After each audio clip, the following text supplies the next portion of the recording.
Nós estamos conversando um pouquinho sobre as 7 cartas do Apocalipse, 7 cartas às 7 igrejas da Ásia, e eu quero convidar você até Apocalipse capítulo de número 3.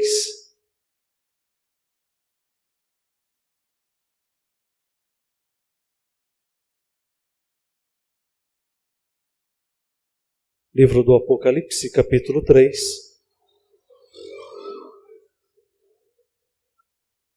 Nós vamos falar sobre a igreja de Sardes.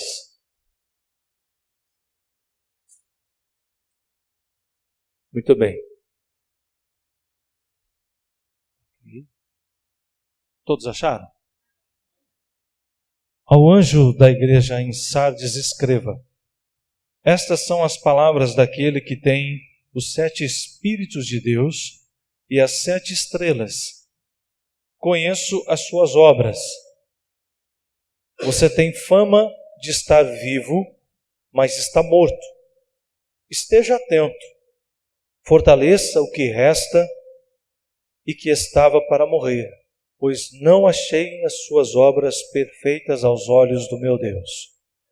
Lembre-se, portanto, de que você recebeu e ouviu. Obedeça e arrependa-se. Mas se você não estiver atento, virei como ladrão, e você não saberá que hora virei contra você. No entanto, você tem aí em Sardes uns poucos que não contaminaram as suas vestes.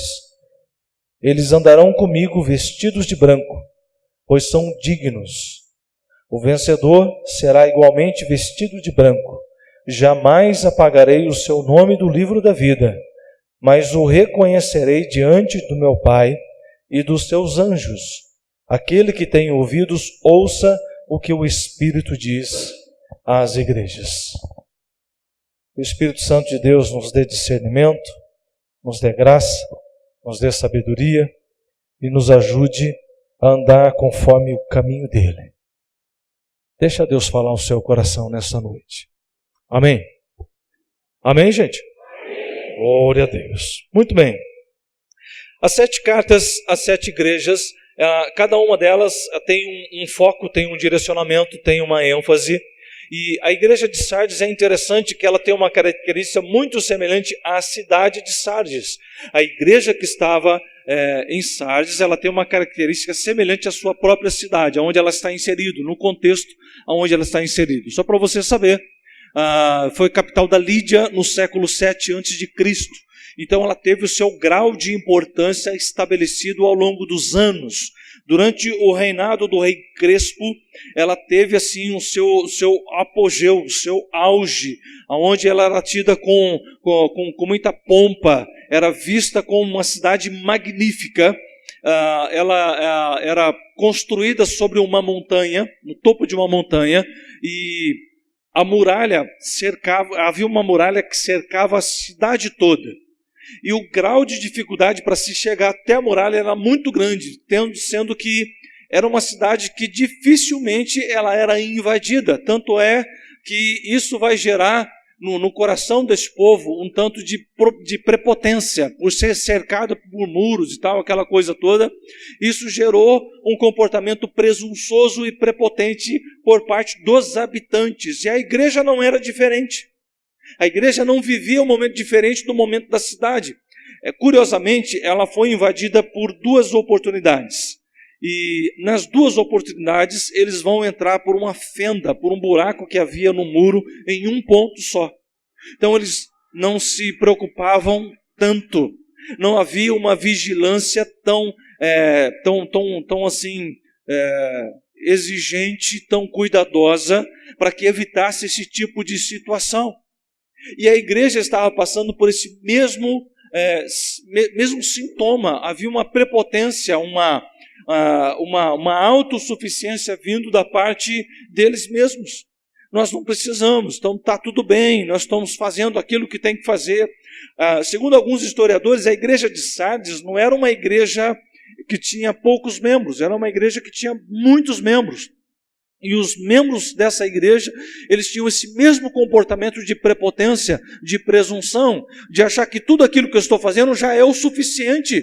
Tudo aquilo que eu estou fazendo já está dentro do contexto, Deus já está feliz, acima da média, então eu não preciso mais me comportar da forma como eu devo. É um perigo enorme você trazer para dentro da sua vivência cristã alguns comportamentos que estão no mundo, que eram comportamentos de antigamente. Isso nós chamamos de sincretismo religioso. Muitas vezes você traz um comportamento, e trazendo esse comportamento para dentro da sua vida cristã, gera uma zona de conforto. Sabe o que é zona de conforto? É quando você está sentadão assim no sofá, o controle está aqui, o suco de laranja está aqui, tem um apoio para os pés, cobertorzinho do lado, se ficar frio você só puxa, se der sono você deita no sofá e dorme. Isso é zona de conforto, você não precisa levantar para fazer nada. Agora aplica isso para a sua vida cristã.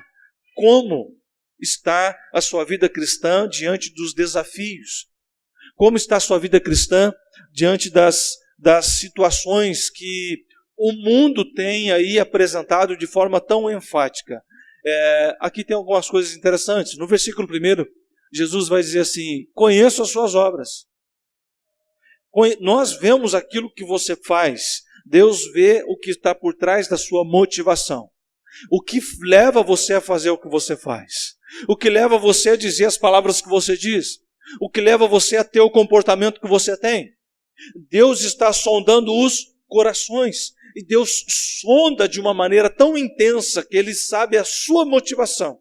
O que é que você faz? Por que é que você faz? Para que é que você faz? Com que objetivo você faz? A igreja de Sardes, ela caminhava a plenos pulmões. Era uma igreja que, para quem olhava de fora, via que era uma igreja ativa. Aí tem uma coisa muito interessante: ativismo não é avivamento. Ativismo, movimento, programa, e isso e aquilo, e faz. Fulana é muito avivada. Fulano é muito avivado. Não, ele é muito ativo. Faz muita coisa, e não é pelo tanto fazer que Deus vai transformar um coração e usar você como instrumento de bênção na vida de outras pessoas. Afinal de contas, essa é a nossa missão. Nós somos chamados para anunciar o Evangelho da salvação. E quando nós estamos caminhando rumo a uma dissertação diferente disso, isso facilmente se torna ativismo. E o ativismo facilmente se confunde com avivamento. E avivamento não é isso. Não é isso que gera avivamento no nosso coração. A cidade estava entregue à luxúria e ao prazer. E a igreja estava indo na mesma linha. A igreja estava vivendo um conforto de luxúria e de prazer. Não, aqui nós temos tudo que nós precisamos, aqui nós estamos bem abastecidos, aqui nós não temos necessidade de mais nada, aqui se o Espírito Santo quiser tirar uma folga, nós já temos tudo sob controle. Fatalmente você pode chegar nesse tipo de engano. E essa característica, ela descreve exatamente o que a cidade passava, o que vivia no hedonismo, no prazer, na busca pelo prazer, no entendimento do prazer, na clareza do prazer, mas não buscava fixar-se na palavra de Deus, na presença de Deus, não buscava mais os ensinos e aquilo que desejava. A igreja não era nem perigosa, nem desejosa para a cidade. Como que é a sua vida diante daqueles que estão te observando? As pessoas que assistem você no seu dia a dia, como que elas te observam? Você as perturba no bom sentido. No sentido de as pessoas olhar para você e desejar ter o Deus que você tem. De servir a Deus como você serve. De ver que a sua vida é próspera emocionalmente falando. Que a sua vida é próspera de uma forma estruturalmente falando.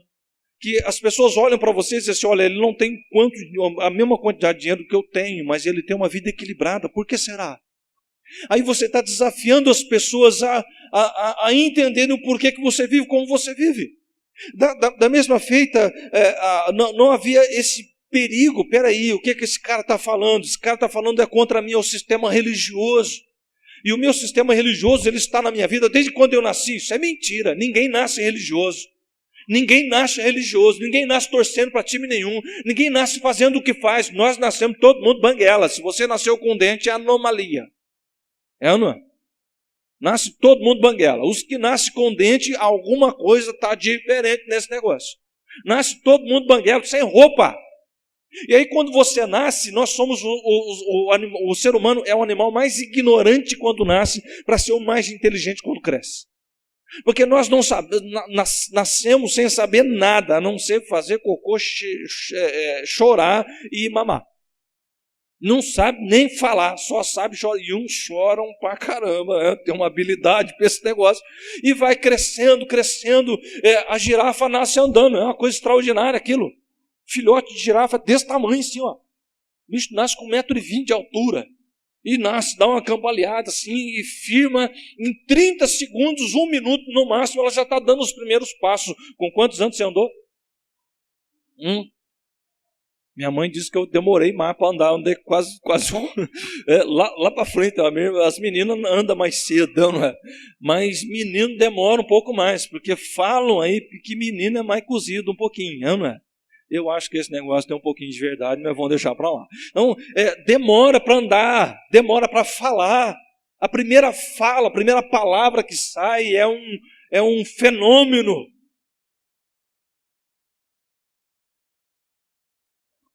Como está a tua vida cristã?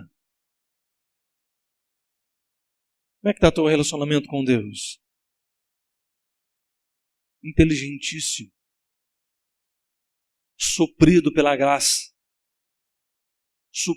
Hoje pela manhã nós estávamos conversando com os jovens sobre salvação. O que é salvação? Já parou para pensar o que é salvação? Você é salvo. Ah, pastor, eu sou salvo. O que define a sua salvação para você? Aquele dia eu levantei a mão, eu fui lá na frente e fiz a oração de confissão. Isso é um marco. Isso é um marco. Essa oração de confissão não está na Bíblia. Ela não é uma heresia. Não é uma heresia, mas ela não está na Bíblia. Não está.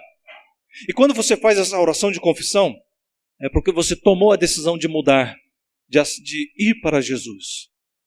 Agora, o que é salvação? O que é em si salvação? A salvação é algo que tem que permear a minha vida. A salvação é algo que tem que alicerçar a minha vida em tudo aquilo que eu falo, em tudo aquilo que eu penso, em tudo aquilo que eu faço. Tudo que eu vou fazer tem a ver com a minha salvação. Hoje eu estou salvo, amanhã eu vou buscar a minha salvação de novo. Eu vou alicerçar a minha vida com base na salvação. Eu vou andar em salvação. Eu vou pensar aquilo que eu vou fazer. Isso que eu faço, alguém salvo faz isso? Não, então eu vou deixar de fazer esse negócio. Porque a oração de confissão, ela assim, antes da oração eu fazia um monte de bobagem. Depois eu faço menos bobagem, não é? Nós continuamos pecando. Que coisa medonha é essa? Mas por que nós continuamos pecando? Porque a nossa natureza pecaminosa. O hino que nós cantamos, fala que nós nascemos em pecado. Foi na cruz que um dia eu vi meu pecado castigado em Jesus, não é os meus pecados. Você prestou atenção na letra, teologicamente a letra está correta. Foi na cruz que um dia eu vi o meu pecado castigado em Jesus. Que pecado? O pecado original. O pecado adâmico. Agora, os comportamentos pecaminosos, os pecados, essas atitudes que não agradam a Deus, nós precisamos permear a nossa vida, alicerçar a nossa vida na salvação, no conceito de salvação, na ideia de salvação, nessa dimensão de salvação todos os dias, para que a nossa vida reflita a glória de Deus. Agora, se você não está vivendo assim, que salvação é essa que você tem? Aí quando você começa a viver dessa forma, sabe o que vai acontecer? Romanos capítulo 8, versículo 16, se eu não estiver enganado, o Espírito de Deus testifica com o nosso espírito. Deus vai falar ao seu coração: você é meu filho, você é minha filha amada, você é meu filho amado. Em Jesus nós temos essa capacidade. João capítulo 1, versículo 12. Mas Deus deu-lhes o poder de serem feitos filhos de Deus, a saber, os que creem no seu nome. E crer aqui é viver a salvação todos os dias. Crer aqui é amar a Deus todos os dias. Crer aqui é fazer uma autoanálise todos os dias. O que é que eu estou vivendo que não agrada a Deus? Eu vou tirar. Isso é purificação. Isso é restaurar a imagem de Deus em mim, para que Deus seja visto. Nós podemos fazer esse tipo de coisa. A igreja não era nem perigosa, nem desejosa para a cidade. Ela tornou-se sal sem sabor, candeia escondida. Não é interessante que a palavra de Deus diz assim, que quando o sal perde o sabor, para que serve? Para nada. Para jogar fora. Não serve nem para alimentar porcos ou vaca. Sabia que eles dão sal para vaca? Não pergunte por quê, porque eu não pesquisei, mas eles dão sal para vaca. Deve ser para temperar a salada, alguma coisa assim. Mas eles dão sal para o animal de grande porte, deve ser para beber mais água, alguma coisa assim. Sei lá o que tem a ver. Mas eles, se perder o sabor, nem para isso não serve. Não serve para nada. Então, se a minha vida, que eu sou salvo em Cristo Jesus, ela não está temperando a vida das pessoas que estão ao meu redor, principalmente daquelas que não conhecem a Jesus, que raio de sal que é esse? É um sal que não serve para nada.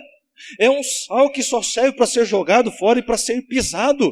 Se a luz que há em você são trevas, que grandes trevas são.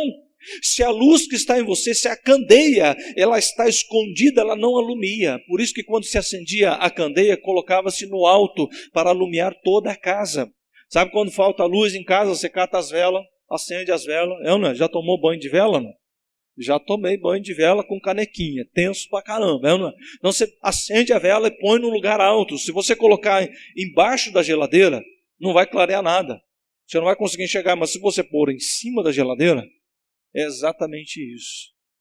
Algumas pessoas estão vivendo um cristianismo tipo vela apagada. Nem acesa não está.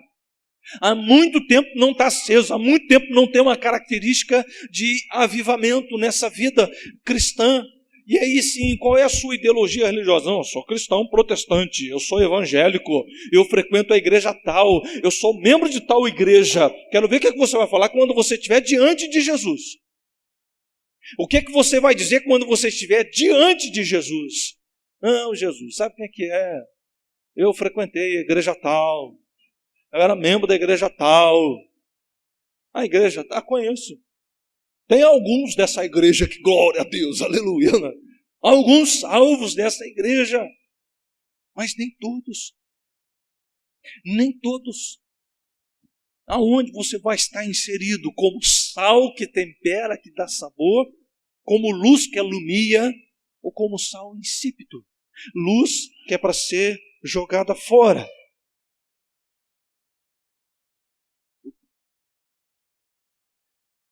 Não fazia diferença no lugar onde estava inserido. A igreja de Sardes, ali na cidade de Sardes, ela era mais uma no meio da multidão. Mais uma. E se nós somos mais uma igreja, num bairro desse tamanho, dessa magnitude, dessa proporção, mais uma igreja. Se você pegar aqui, Parque dos Servidores, Copperlotes, Bom Retiro, IP, você vai ter aqui mais de 20 mil pessoas. Só aqui. Serrolândia tem 12 mil, se eu não estiver enganado. Serrolândia tem 12 mil. Nós temos uma população maior aqui do que em algumas cidades, e muitas cidades. Aqui na nossa região tem uma cidadezinha que tem 5 mil habitantes. Eu não lembro agora o nome da cidade. Uma cidade minúscula, pequena. Mas aqui, estamos fazendo a diferença nesse bairro. Estamos sendo um diferencial. Estamos incomodando no bom sentido. Incomodando no sentido de orar por essas pessoas e clamar e olhar para fora, dizer: Deus, tem misericórdia desse povo, tem misericórdia dessas pessoas, transforma a vida delas, transforma o coração, transforma a alma e usa-nos como sal para temperar a vida delas. Você tem coragem de fazer essa oração? Representando a igreja, era isso que eles estavam vivendo. A igreja de Sardes vivia nessa penumbra, não tinha uma vida dinâmica no Espírito Santo. No livro do Leonard Ravenhill, Por que Tarde o Pleno Avivamento, ele fala de um pastor que escreveu uma placa e colocou lá na igreja: essa igreja passará por um avivamento, ou por um sepultamento. Essa igreja passará por um avivamento ou por um sepultamento. Se não houver um avivamento na sua vida, meu amigo, para que serve a sua vida cristã? Se você não sofrer um avivamento, não passar por um avivamento, não houver um despertamento na sua vida cristã para que você ame a Deus com mais eficácia, com mais eficiência, que você tenha um relacionamento mais claro com Deus, mais dinâmico, a ponto de Deus usar você para coisas extraordinárias no reino de Deus. Você já passou por uma experiência dessa? Você já buscou a Deus para que Deus possa falar com você de tal maneira que use você como instrumento de bênção aonde você está inserido, lá no seu trabalho, lá na sua casa, lá no seu bairro, lá na sua vizinhança, lá com os seus amigos, lá com aquela senhora que faz a tua unha, com aquele moço que arruma o teu carro, que põe gasolina no teu carro, no dono da padaria, na atendente do mercado. As pessoas precisam olhar para nós e verem Deus em nós. Ou você assume a responsabilidade de botar uma placa dessa no seu coração, na sua testa. Na sua testa, eu preciso passar por um avivamento ou por um sepultamento. Me leva, Jesus. Tem coragem? Essa era a realidade daquela igreja, naquele contexto. Agora, quando Jesus escreve essa carta para a igreja de Sardes, ele quer um avivamento para a igreja. Ele deseja esse avivamento. Agora, por que razão, o que nos leva a esse entendimento de que ele de fato queria um avivamento para aquela igreja? E agora eu pergunto para você, você acha que Jesus quer um avivamento para a nossa igreja do Nazareno Cooperlotes? Você tem certeza? Você está preparado? É palavra de Deus, irmão, não sou eu. Palavra de Deus, não sou eu. Que Deus nos abençoe. Que Deus desperte o seu coração para um avivamento. Que você tenha coragem de dizer, pastor, eu estou com medinho danado, mas eu quero colocar no meu coração esse ideal. Ou eu passo por um avivamento, ou eu passo por um sepultamento. Do jeito que está, eu não quero mais.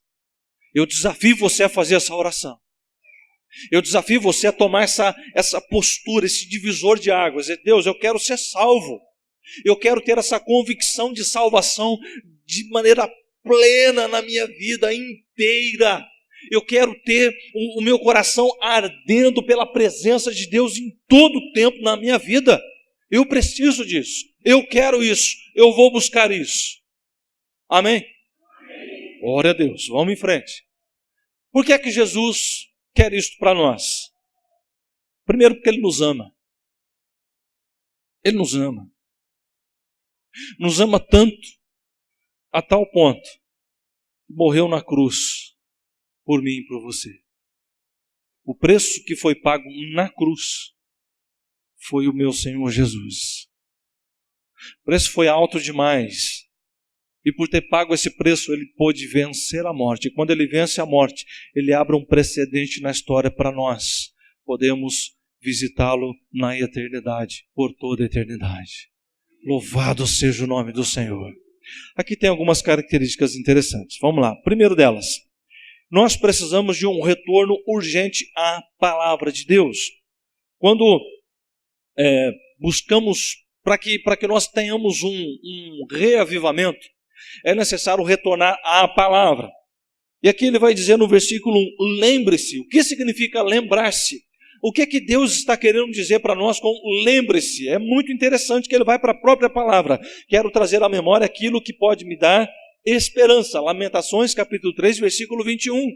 O que é que pode gerar esperança no nosso coração? Mas, pastor, minha vida está toda assim, está toda torta, está toda dissolvida em comportamentos, está toda emaranhada em conceitos e preconceitos e um monte de vontade de fazer umas coisas que não agrada a Deus, um monte de comportamentos, de maus hábitos que ao longo dos anos nós vamos adquirindo.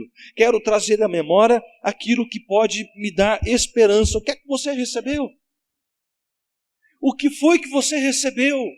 Como foi que você entendeu quem era Jesus? Como foi que você entendeu o que era Jesus? O que era salvação? Mesmo naquele conceito de oração, agora você entendeu que salvação ela tem que alicerçar a sua vida em todas as coisas, em todos os seus as suas preferências, em tudo aquilo que você pensa, em tudo aquilo que você faz. Por que nós oramos em nome de Jesus? Porque a nossa vida está alicerçada nessa salvação. Que a nossa salvação é essa base, é essa pessoa maravilhosa do Senhor Jesus, que nos ama, que entende as nossas crises. Sabia disso? Que Jesus entende das crises que você passa? Jesus entende os problemas que você vive. Jesus entende de você melhor do que você imagina. Entende. E nós estamos tentando viver a nossa vida do nosso jeito. Não é para viver do nosso jeito, é do jeito de Deus. Deixa Deus fazer do jeito dele. Deus vai fazer coisa muito melhor. O que você recebeu? A palavra de Deus, irmão. Quando foi que você entendeu que a Bíblia que você carrega aí é a palavra de Deus? Quando foi que você entendeu que a palavra de Deus ela tem um mover prático para a minha vida pessoal, cotidiana? Foi quando você começou a ler e a palavra começou a falar com você. Se você começou a ler e a palavra não começou a falar com você, falta uma dedicação um pouco maior nesse quesito chamado palavra de Deus. Como é que a gente trabalha isso? É muito interessante, intrigante e importante. Que a palavra de Deus mostra para nós o primeiro amor. O que é o primeiro amor? Sabe aquele entusiasmo pela palavra? Sabe aquela vontade de ouvir? Aquele desejo profundo de dar glória a Deus, aleluia! Glória a Deus, glória a Deus, glória a Deus! Aquela coisa que mexe na minha alma. Quando eu ouço a palavra de Deus e aquela palavra ela ganha uma dimensão no meu coração assim, que o coração começa a arder. Você já sentiu isso? Você lembra como que era isso no começo? Oh meu Deus, falta 2 horas para o culto, está quase começando, glória a Deus, aleluia. Chegava antes, e chegava na igreja, dobrava o joelho e orava. Deus continua falando comigo, fala com o teu povo, abençoa o teu povo, aviva, Senhor, o teu povo, em nome de Jesus. E orava e clamava e estava naquele entusiasmo do primeiro amor. Aí hoje olha para o relógio, oh meu Deus, eu quero assistir o finalzinho do jogo, eu tenho que ir para a igreja. Você não tem que ir para a igreja, querido. Você não tem que ir para a igreja. O dia que você pensar assim, hoje eu tenho que ir para a igreja, alguma coisa está errada. Alguma coisa está errada. Porque nós precisamos sentir esse primeiro amor de volta. O avivamento traz isso de volta. Esse entusiasmo pela palavra, pela comunhão, por estar na presença dos irmãos, juntos na presença de Deus. Aquela alegria em adorar.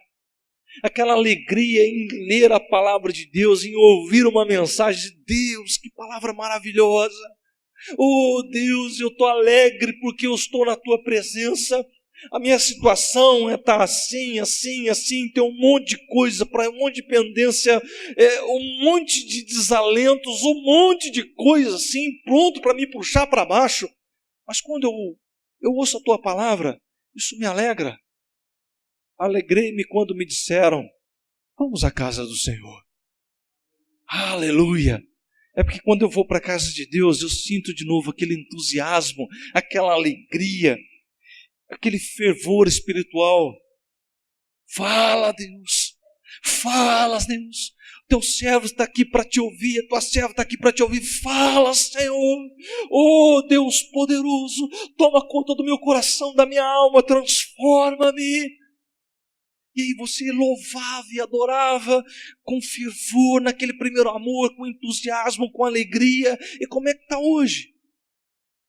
Como está o teu entusiasmo pela palavra? Como que está a tua alegria em fazer o devocional? Sabe o que é fazer o devocional? Não é ouvir uma mensagem de 30 segundos, assim, correndo e ler alguma coisa rapidinho, está feito. Não. É degustar. É degustar a palavra. É ler com calma. Não entendeu algum verbo? Vai lá, procura no dicionário. Consulta o Google. Hoje está fácil. Wikipédia. Já entra lá e pega uma definição da palavra. Você não precisa ser exegeta. Não precisa. Você pega um versículo, escreve aquele versículo como se fosse para você. Isso é parafrasear. Você está parafraseando os salmos. Escondi a tua palavra no meu coração para não pecar contra ti. Deus, como que eu escondo a tua palavra? É decorando, irmão. Guardando aquilo. Fazendo aquilo do seu dia a dia. É separar um tempo. Você tem um tempo separado para fazer devocional ou você faz quando sobra? Está vendo como a gente não para pensar nessas coisas? Pastor, mas eu não tenho tempo. O meu dia tem 24 horas. Quanto tem o seu? Então não diga que você não tem tempo. O seu tempo é mal organizado. Você não estrutura o seu tempo de maneira a cumprir aquilo que é essencial, mas você faz tudo aquilo que é importante. Ou não é? Fala a Deus, certeza, né? Você faz tudo que é importante, mas não vai naquilo que é essencial. John Wesley diz o seguinte, olha, quando John Wesley ele acordava às 4 da manhã, orava 2 horas, fazia seu devocional e depois ele saía para viajar pregando. Às vezes pregava 7 vezes no dia. Viajava 7.000 léguas no lombo de um cavalo pregando o evangelho por ano. Isso é que ele fazia. Quando ele tinha muito compromisso durante o dia, sabe o que é que ele fazia? Ele acordava 2 horas mais cedo, orava 4 horas e meditava na palavra do Senhor. Então, o que nós podemos fazer nesse mundo frenético? Ache o seu tempo. Ache o seu tempo. Ache o seu tempo. E dedique parte do seu tempo para este devocional. O reavivamento ele vai trazer este retorno à palavra de Deus. Ele traz você de volta especificamente à palavra de Deus. O avivamento muda a nossa compreensão da palavra de Deus, nossa percepção da presença do Espírito Santo, torna a vida cristã mais doce. Torna a vida cristã mais doce. Você começa a ver a vida por um prisma diferente. Você começa a ver a vida por uma ótica diferente. E isso começa, você vê a mesma coisa de uma maneira diferente. Isso é lindo, isso é maravilhoso. Sabe aquela ideia do pessimista, do otimista? O copo está no meio. Alguém vai olhar e vai dizer assim, o copo está quase vazio. O otimista vai olhar e vai dizer assim, o copo está quase cheio. Mas na realidade ele está no meio. Ele está a 50%.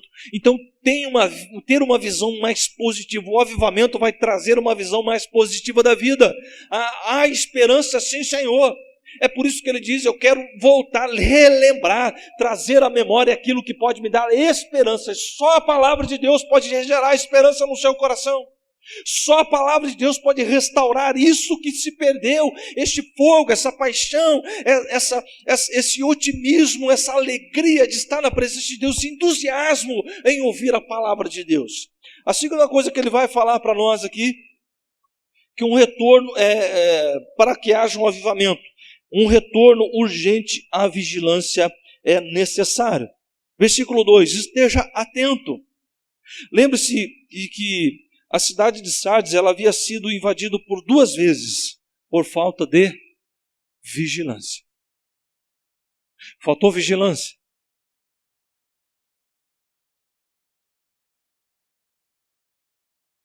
A zona de conforto espiritual está nos levando ao precipício.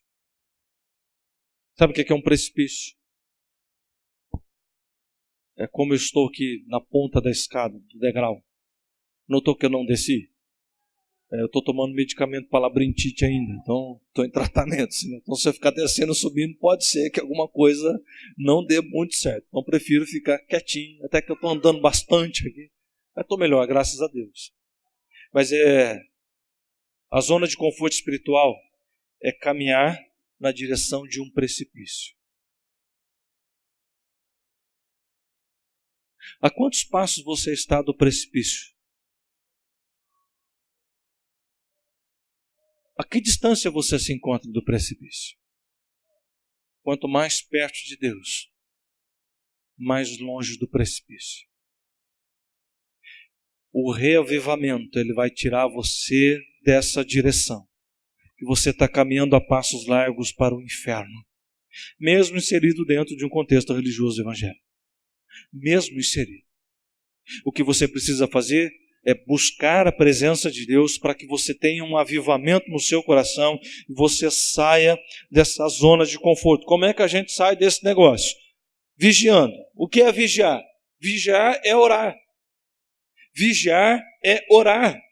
E orar com fervor, orar com alegria, é orar com o coração atento às necessidades, é orar pelo outro, é orar para que Deus cure a vida do outro, para que Deus sare a igreja, para que Deus cure aqueles que estão enfermos, para que Deus dê saúde espiritual, emocional, estrutural, para que Deus dê saúde financeira e dê um monte de coisa que você pode colocar aí. Ore e clame.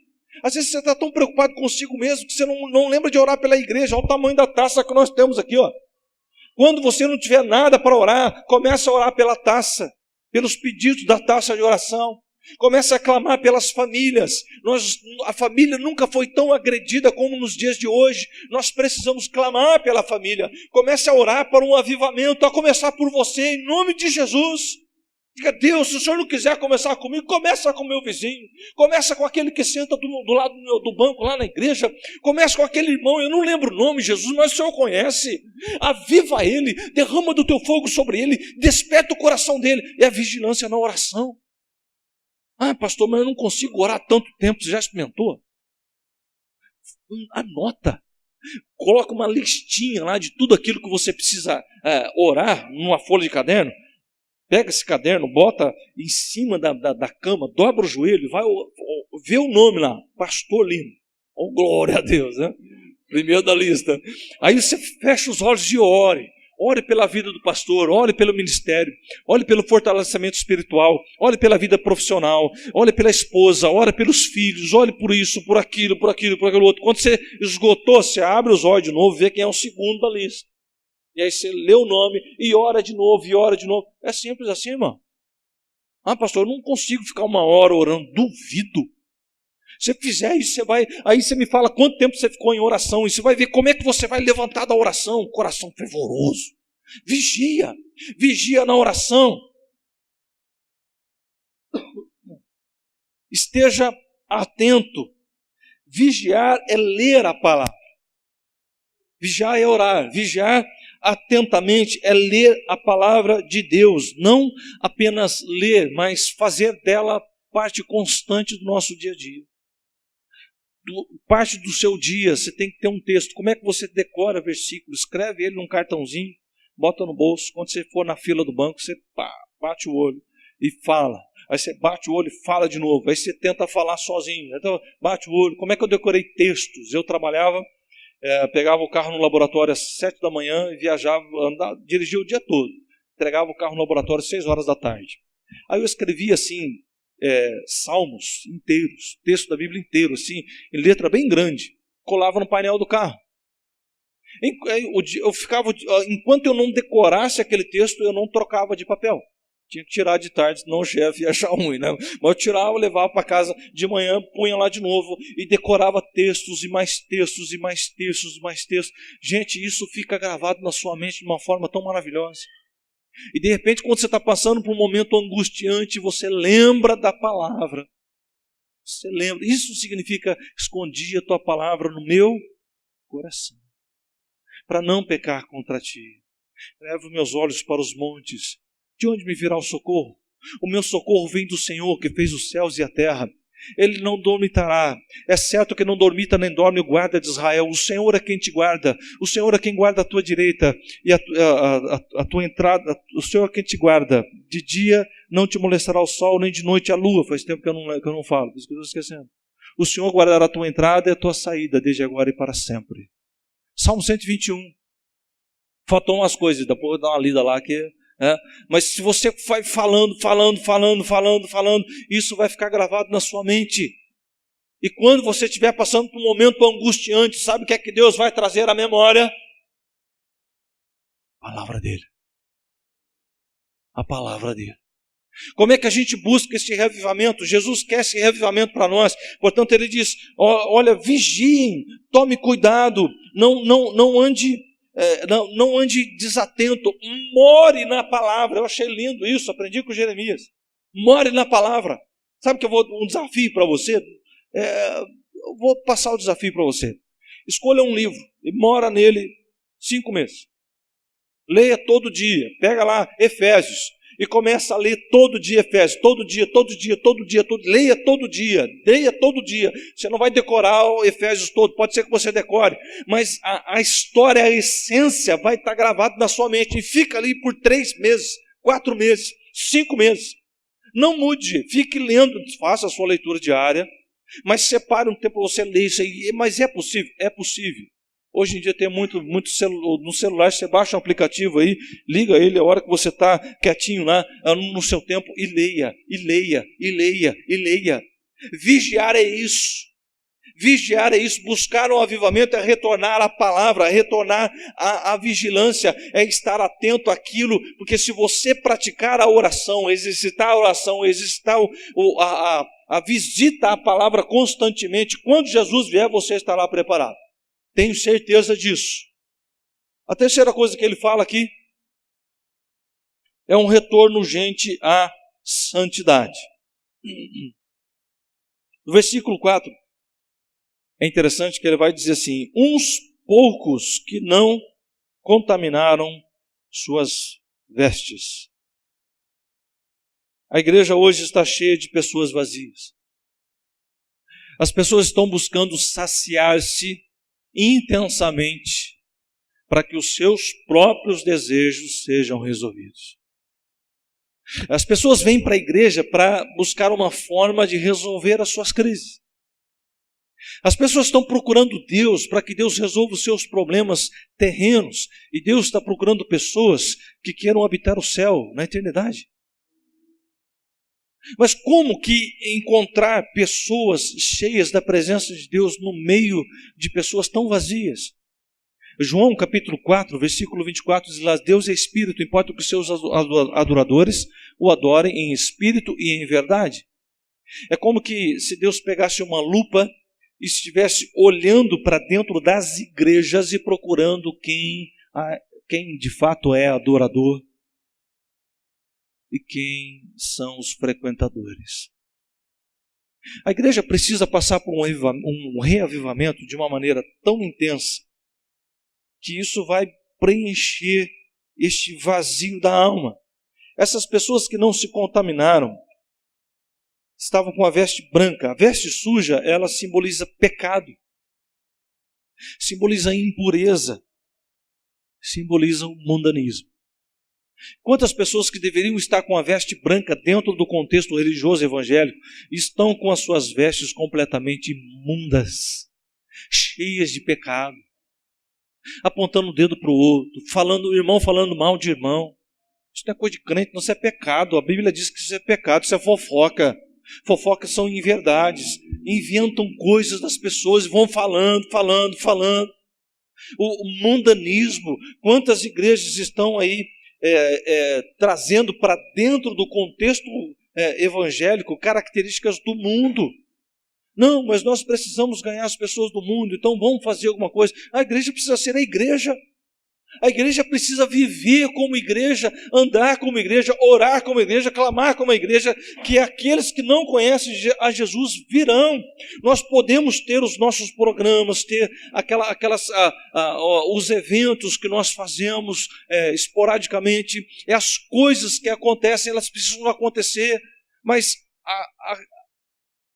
fora isso, a igreja precisa estar vigilante em oração, buscando pela palavra, limpando suas vestes, tirando essas ideias impuras, este mundanismo. Sabe o que é mundanismo? Aquela ideia assim de que eu tenho o direito de ser feliz. Isso não é coisa de igreja, isso é coisa do mundo. Não, nós temos o direito de quê, irmão? O Dr. David Martin Lloyd Jones, ele diz assim: nós merecemos o inferno, nada mais. Nós merecemos o inferno e nada mais. No entanto, em Cristo Jesus, nós temos a salvação eterna. Em Cristo Jesus nós podemos lavar as nossas vestiduras e torná-las brancas. Havia uns poucos não contaminados. E aí nós precisamos dar uma ênfase. Nós falamos tanto sobre santidade, a busca de santidade, a necessidade de uma vida de santidade. Por que nós fazemos isso? A santidade agora é a glória no futuro. Santidade agora é a glória no futuro. Se nós vivemos a santidade com intensidade nos dias de hoje, neste mundo tenebroso, quando chegar o momento certo, Deus vai nos dar a vitória. Quando nós olhamos aqui para o versículo 5, ele diz: ao vencedor, jamais apagarei o seu nome do livro da vida. Aleluia! Aleluia! O avivamento, ele consolida o nosso nome lá, ué. Porque se você não andar na presença de Deus, não andar em santidade, você acha mesmo que seu nome vai continuar lá? A palavra de Deus é muito clara quando diz assim: aquele que perseverar até o fim, este será salvo. A perseverança é em quê? Santidade. Quando você começa a alicerçar a sua vida através deste conceito de salvação, aplicando a salvação para tudo aquilo que você vive, qual é o resultado disso? É uma vida de santidade. E uma vida de santidade, o que é? Eu estou indo em direção ao pecado, eu paro, eu olho para Jesus. Então, o que é santificação? É cada dia mais perto de Deus, mais longe do pecado. Mais perto de Deus, mais longe do pecado. Mais perto de Deus, o pecado não me incomoda mais. Ele está ali, mas ele não me influencia. Quando a Bíblia diz lá que Satanás, ele nos assedia, você sabe o que é assediar? É tocar exatamente no ponto em que você é sensível. É tocar exatamente naquele ponto em que você é vulnerável. Ele não vai vir tentar você com uma coisa que você odeia. Eu odeio cigarro. Você acha que ele vai vir para cima de mim com um charuto cubano? O que vai fazer com isso? Não vai fazer diferença nenhuma.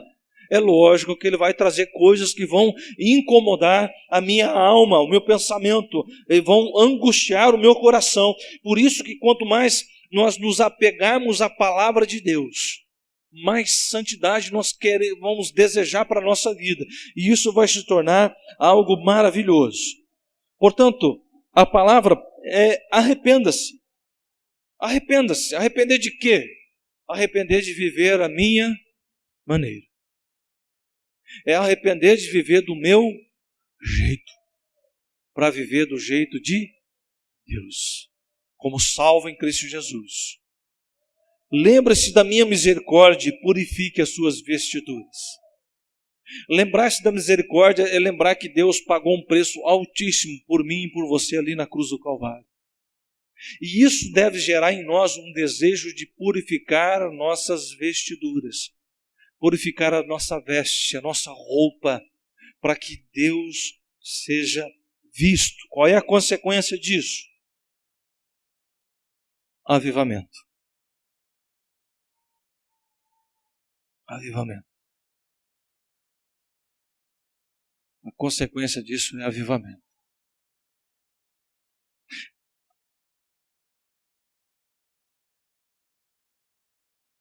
Por que um avivamento?